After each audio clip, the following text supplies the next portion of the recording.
Today, we're reviewing the new flagship single-driver earphones from NiceHCK, the Himalaya.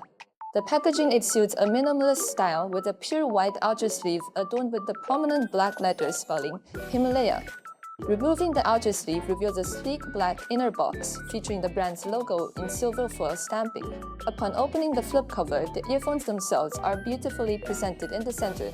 Below them lies a layer of standard accessories, including 4 pairs of size 7 ear tips, 3 pairs of size 8 ear tips, 2 interchangeable cables, a carrying pouch, 3 adapter plugs, and a cleaning brush. The earphone housing is meticulously crafted from titanium alloy, exuding a refined texture.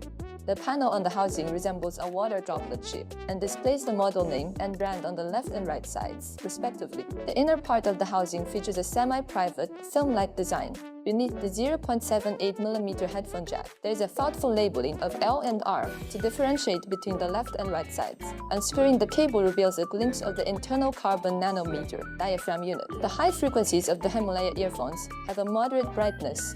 Although there is a higher peak in the frequency response for the high frequencies, it doesn't come across as overly sharp when listening. The high frequency resolution is quite excellent, allowing for clear rendering of instrument textures and contours. However, the presentation of fine details is relatively subtle. The high frequency density is impressive, providing a smooth and slightly emphasized sense of texture and linearity. In terms of high frequency extension, the performance is average, and the presentation of overtones and tremolo is relatively weak. The mid-frequency of the Himalaya earphones has a close sense of proximity, with vocals having a relatively large presence. However, due to the bounce density, it doesn't feel overly thick or oppressive. The mid-frequency resolution is exceptionally excellent, accurately reproducing both mid-range instruments and vocals, and presenting breaths and fine details clearly. The mid-frequency density is impressive, offering accurate imaging without being too thin or thick, and without deliberately emphasizing linearity or smoothness. The fundamental frequencies of vocals are appropriately positioned, resulting in a neutral listening experience that accurately reproduces both male and female voices. The presence of sibilants in the mid-high frequencies is noticeable and somewhat abrupt, but it is not overly stimulating, and the high-frequency reproduction of vocals is relatively splendid. The Himalaya earphones exhibit a slightly emphasized sense of quantity in the low frequencies, primarily concentrated in the mid-low frequency range. The low-frequency resolution is quite excellent, accurately reproducing the shape and texture of drum sounds while maintaining clean separation. The low-frequency density is excellent, although it may not have a bone-rattling impact. However, the low-frequency texture is still sufficiently powerful, providing a satisfying sense of depth. Overall, the listening experience leans towards a more relaxed feel. The low frequencies have excellent deep bass, and the issue of chord dynamics in the original cable is noticeably improved. With the introduction of the SoundAbyss Hi-Fi cable, the low-frequency response is quick, with minimal reverberation, creating a clean and well-defined foundation.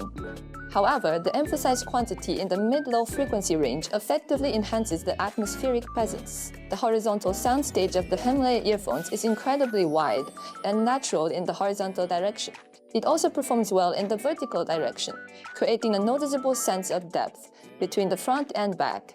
The imaging and positioning within the soundstage are quite accurate. Overall, the Himalaya made a profound impression on me when it first debuted at last year's Guangzhou exhibition. I even gave it an extremely high rating. However, upon receiving the official version, connecting it through the original cable, and carefully listening to it, I discovered several issues that were not apparent during the exhibition. For instance, the high-frequency extension and low-frequency deep bass were mediocre. The mid-frequencies were overly relaxed, causing some dispersion in vocals, and the overall dynamic range of the sound was somewhat lacking. It lost some of its initial brilliance. Additionally, the price was slightly higher than my expectations, which left me a bit disappointed. However, it seems that the company anticipated this situation and directly introduced a package deal, using their best flagship upgrade cable for just an additional $69. When paired with the SoundAbyss Hi-Fi cable, the Himalaya's overall resolution, dynamic range, and extension, especially in terms of density, noticeably improved. The energy distribution across the 3 frequency ranges became more balanced, and the sound reproduction became more accurate. In the price range of $280, where the competition is not particularly fierce, it has already acquired a hint of dominance.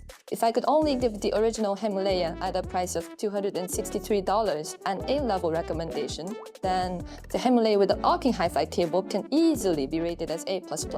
That's why personally, I really hope that this package still can continue to be offered.